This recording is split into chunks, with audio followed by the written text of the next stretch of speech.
दूर, बहुत दूर, पहाड़ों के दरमियान एक खुशहाल मुल्क था, जहां इंसाफ का बोलबाला था, लोग खुश थे, वहां सब कुछ था जिसकी कोई ख्वाहिश कर सकता था। इस मुल्क का नाम था नूरिस्तान। वहां के बादशाह ने एक दफा एक बहुत ही अलग चैलेंज दिया।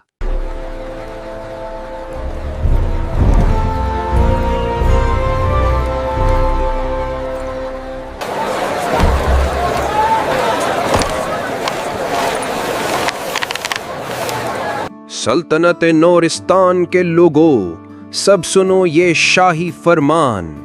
बादशाह ने एक चैलेंज किया है जिसका नाम है बोलो कुछ ऐसा, सुना न हो जैसा। जो भी सुनाएगा ऐसी बात, सुनी न हो बादशाह ने वैसी बात, उसको मिलेगा 10 किलो सोने से बना मुर्गा, बहुत कीमती, चमकता धमकता।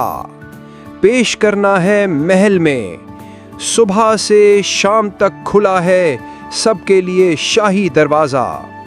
सोचो सोचो, कर दो बादशाह को हैरान और पालो अपना इनाम। बस फिर क्या था, पूरे नूरिस्तान में बादशाह के नए चैलेंज की धूम मच गई।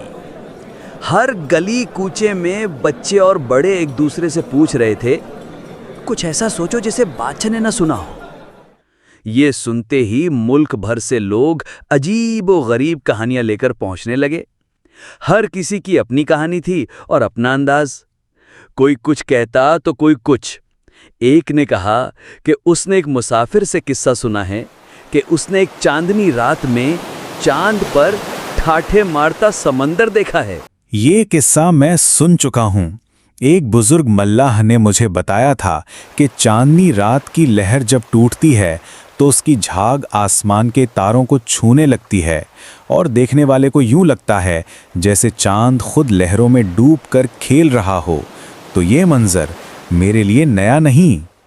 बादशाह सलामत, मैंने एक किस्सा सुना जो यकीनन आपने नहीं सुना होगा। इन पहाड़ों के उस पार एक मुल्क ऐसा भी है जहां दरख्तों से सोना उगता है। वहां रात को सोने जवाहरात की वजह से रोशनी रहती है और सारा मुल्क जगमग जगमग करता है। ये किस्सा भी मैं सुन चुका हूँ।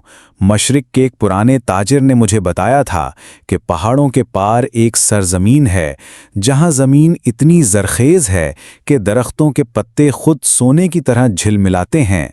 रात के वक्त जब चांदनी उन पर पड़ती है तो यूं लगता है जैसे पूरा मुल्क जवाहरात से जगमगा रहा हो। तो ये दास्तान भी मेरे कानों से पहले गुजर चुकी है। सबसे ऊंचे पहाड़ पर हाथियों का एक झुंड रहता है। वो कोई आम हाथी नहीं है, बहुत बड़े बड़े परों वाले उड़ने वाले हाथी हैं। ये किस्सा, हाँ, ये भी मैं सुन चुका हूँ। एक शिकार के दौरान एक शिकारी ने मुझे बताया था कि कुछ कबीलों में लोग अपनी बहादुरी दिखाने के लिए हाथियों पर बड़े बड़े गुब्बारे बांध देते थे। जब वो दौड़ते तो दूर से यूं लगता जैसे उनके हाथी आसमान में उड़ रहे हों। लोगों ने वक्त के साथ इसे एक हैरानकुन कहानी बना दिया, लेकिन मेरे लिए ये भी कोई नई बात नहीं। क्या हमारी इस शानदार सल्तनत में कोई भी नहीं है जो हमें हैरान कर दे? ऐसी बात सुना दे जो हमने सुनी ना हो। सब दरबारी बादशाह की जहानत की तारीफ करने लगे और सोचने लगे कि क्या वाकई कोई ऐसी बात है जो आज तक बादशाह सलामत ने ना सुनी हो। इतने में एक चरवाहा दरबार में दाखिल हुआ। जहां पना, मैं कोई शायर नहीं किसी कहानियों का माहिर, मगर अपने बड़ों से सुनी एक बात आज आपके सामने रखना चाहता हूं। मेरे बुजुर्गों ने हमेशा कहा है कि आपके दादा हजूर अक्सर बचपन में आपको कहानियां सुनाया करते थे। उन्हीं दिनों में जब हम दोनों के खानदान करीब करीब रहते थे, मेरे बुजुर्गों ने एक कीमती अमानत, जी हाँ 40 किलो सोने की चक्की, आपके वालिद बुजुर्गवार के पास अमानत के तौर पर रखी थी।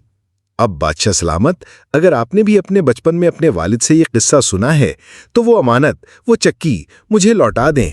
लेकिन अगर ये बात आपके कानों से कभी ना गुजरी हो तो फिर इसका मतलब है कि मैं वो बात ले आया हूं जो आपने कभी नहीं सुनी।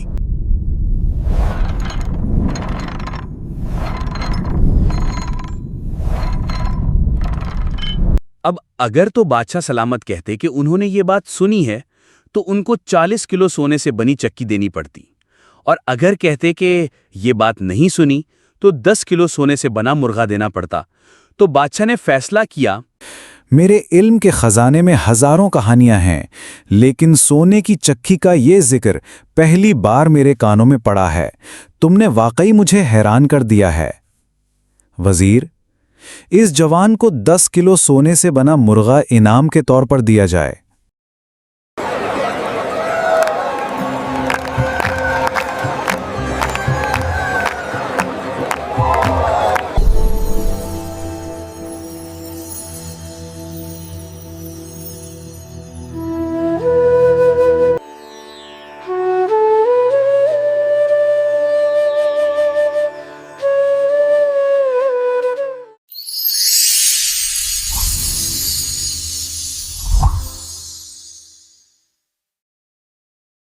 आज हमें सीखने को मिला, सबसे पहला सबक यह है कि हमेशा अपने इर्द गिर्द के हालात से बाखबर रहना चाहिए।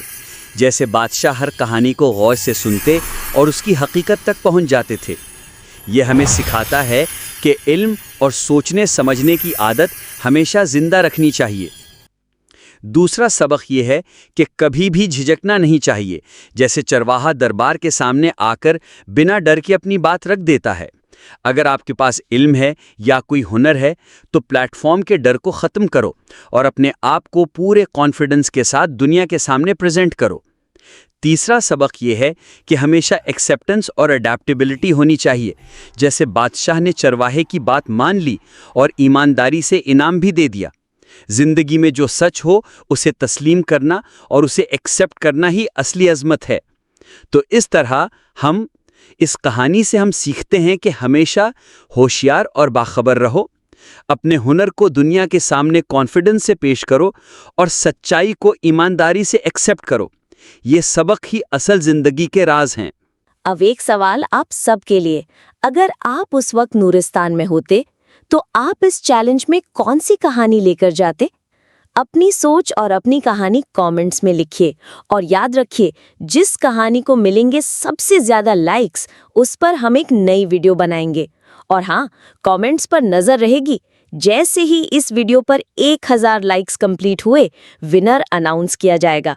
तो जल्दी कमेंट करिए, शायद अगला किस्सा आपका हो।